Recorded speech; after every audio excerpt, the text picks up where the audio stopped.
সার্জারির পর থেকে এখন অব্দি আমার যে রেজাল্ট, আমি অত্যন্ত সন্তুষ্ট এবং আমার মনে হয় যে আমার সম্পূর্ণ লুকটাই পরিবর্তন হয়ে গিয়েছে। এবং এর পাশাপাশি চুল, শুধু আমার যে চুল আসছে তাই না, চুলের সাথে আমার মনে হয় যে আমার আত্মবিশ্বাস অনেকটা বেড়েছে। এবং আমার কাছে মনে হয় যে চুল যখন একটু কম ছিল বা বয়সের অনুপাতে একটু বেশি বয়স লাগতো, তখন আমার কাছে আসলে আমি আত্মবিশ্বাসটা একটু কম ফিল করতাম, লো কনফিডেন্স ফিল করতাম। বাট এখন ওভার টাইম, এই গত 8 মাসে আমার চুল বেশ ভালো অবস্থানে এসেছে এবং আমি এই রেজাল্ট নিয়ে অনেক সন্তুষ্ট এবং আমার মনে হয় যে না, আমি এখন সবকিছুতেই পূর্ণ আত্মবিশ্বাসী। তো আমি বেশ খুশি। 8 মাস আগে আমি যখন ট্রান্সপ্লান্ট করি, এর আগেও আমি এসেছিলাম খোঁজ খবর নেওয়ার জন্য। সেখান থেকে আজও অবধি আমি এখানকার স্টাফ, ডক্টর, রিসেপশন সব জায়গা থেকে হচ্ছে বেশ হেল্পফুল একটা সহযোগিতার ব্যবহার পেয়েছি এবং আমার কাছে সকলের ব্যবহার বেশ আন্তরিক মনে হয়েছে। ডাক্তাররা বা এখানে যারা স্টাফরা আছেন সবাই বেশ আন্তরিক। এবং সার্জারির পর আমাকে ফোন দিয়ে খোঁজ খবর নেওয়া হয়েছে যে আসলে আমার সার্জারি এখন কি অবস্থা বা কোনো পেইন আছে কিনা। তো আমি আসলে এখানকার সার্ভিস নিয়ে বেশ সন্তুষ্ট। আমার ট্রান্সপ্লান্টের আজকে 8 মাস পূর্ণ হলো আর আজকে আমি এসেছি হেয়ার ফ্রি হেয়ার গ্রোথে।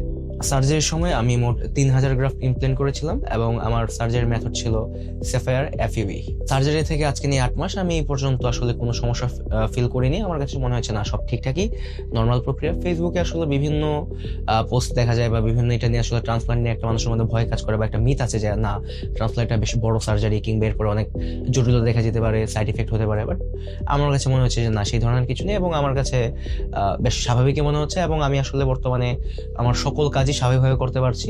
আসলে কোনো সমস্যা নেই। ট্রান্সপ্লান্ট একটা বেশ সহজ একটা প্রক্রিয়া। ট্রান্সপ্লান্টের পরে এখন যে রেজাল্ট, তা আমার প্রত্যাশার চেয়ে আসলে অনেক বেশি। আমি ট্রান্সপ্লান্টের আগেও আসলে খুব একটা নিশ্চিত ছিলাম না যে কেমন হতে পারে রেজাল্ট, কিন্তু এখন 8 মাস পরে আমি যখন আমার আগের ছবি দেখি তখন আমি না বুঝতে পারি যে না, আসলে আমার রেজাল্টটা বেশ ভালো হয়েছে এবং আমি যে প্রত্যাশা করেছিলাম তার চেয়ে বেশ ভালোই। আমি রেজাল্ট নিয়ে বেশ খুশি।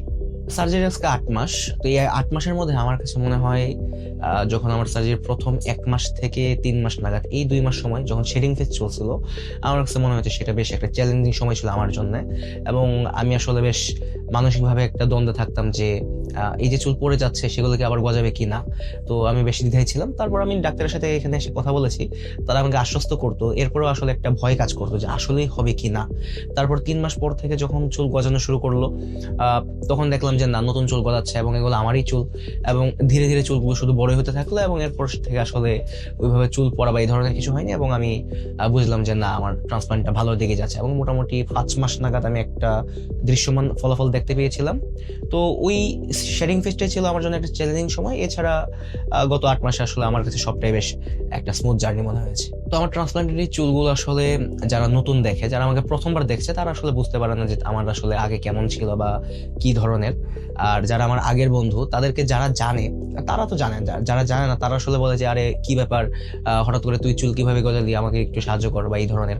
তো আসলে না বলা, মানে বলা না হলে আসলে কেউ আসলে বুঝতে পারে না যে আসলে এগুলো ট্রান্সপ্লান্টেড চুল। আর এই চুলগুলো আমার অন্য চুলগুলো, এগুলো তো ট্রান্সপ্লান্টেড হলো আসলে আমারই চুল এবং বাকিগুলোর মধ্যে স্বাভাবিকভাবে বাড়ছে এবং আমি চুলগুলো কাটছি। আমি ইতিমধ্যে বেশ কয়েকবার চুলগুলো কেটেছি এবং আমি আসলে আমার পছন্দ মতোই কাটতে পারতেছি। তো না, ট্রান্সপ্লান্টের চুল আসলে স্বাভাবিক চুল, আমি খুশি। আমি ট্রান্সপ্লান্টের পর থেকে নিয়মিত 1 মাস পর পর একটি করে পিআরপি নিচ্ছিলাম। এরপর প্রথম 5 বা 6 মাস নাগাদ আমি পিআরপি নিয়মিত নিয়েছি। এখন হচ্ছে আমার 8 মাস চলছে। আমি আবার এসেছি একটি পিআরপি নেওয়ার জন্য এবং ডাক্তারের সাথে কথা বলার জন্য, ফলো আপের জন্য, যে পরবর্তীতে আসলে কি করা উচিত বা ওষুধগুলো কি করা উচিত। এই জন্য আমি আজকে এসেছি ক্লিনিকে। আমার ট্রান্সপ্লান্টের আগে তো আমার চুলের অবস্থা বেশ খারাপই ছিল বলা যায়। তো তখন আমার এক আত্মীয়, উনি আমাকে দেখলেন। এরপর হচ্ছে যখন আমার শেডিং ফেজ চলছিল, তখন আবার ওনার সাথে দেখা হয়। উনি আসলে তখন আমাকে নিয়ে বেশ চিন্তিত হয়ে গেল যে এত কম বয়সে, আগেই কম ছিল এখন আরো কম হয়ে গেছে। তো এরপর ওনার সাথে আমার যখন আবার কয়েক মাস পর দেখা হলো, তখন আসলে আমার মোটামুটি মাথা ভর্তি চুল।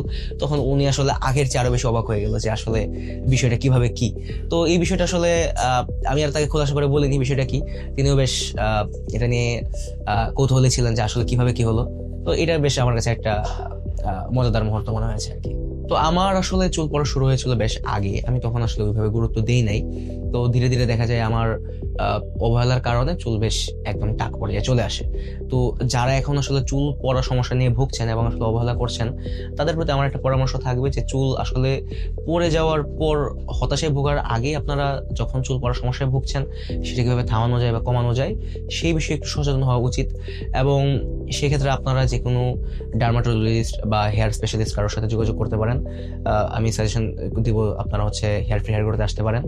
এবং আমার কাছে মনে হয় যে ট্রান্সপ্লান্ট বা এই ধরনের কোনো প্রক্রিয়া যাওয়ার আগেই আপনাদের উচিত চুল পড়াটা কমানো, সেটা বরং একটা ভালো বিষয় হবে। বাংলাদেশে গত কয়েক বছরে বেশ অনেকগুলো হেয়ার ট্রান্সপ্লান্টের ক্লিনিক গড়ে উঠেছে, যেগুলো আসলে অনেকগুলো হচ্ছে কম মূল্যেও হেয়ার ট্রান্সপ্লান্ট করার কথা বলে থাকে।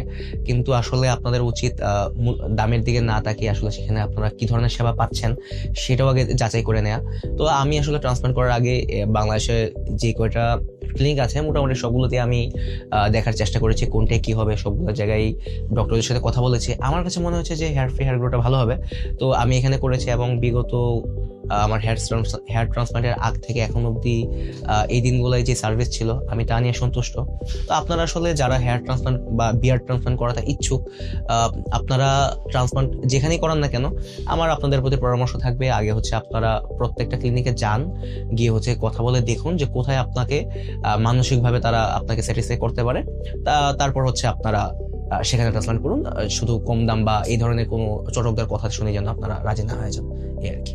হেয়ার ফ্রি হেয়ার গ্রোথ ক্লিনিকের সকল ডাক্তার এবং স্টাফদেরকে ধন্যবাদ আমার গত 8 মাসের জার্নিতে সঙ্গী হওয়ার জন্য। আশা করি আপনাদের সঙ্গে যাত্রা ভালো হবে হেয়ার ফ্রি হেয়ার গ্রোথের সাথে। ধন্যবাদ।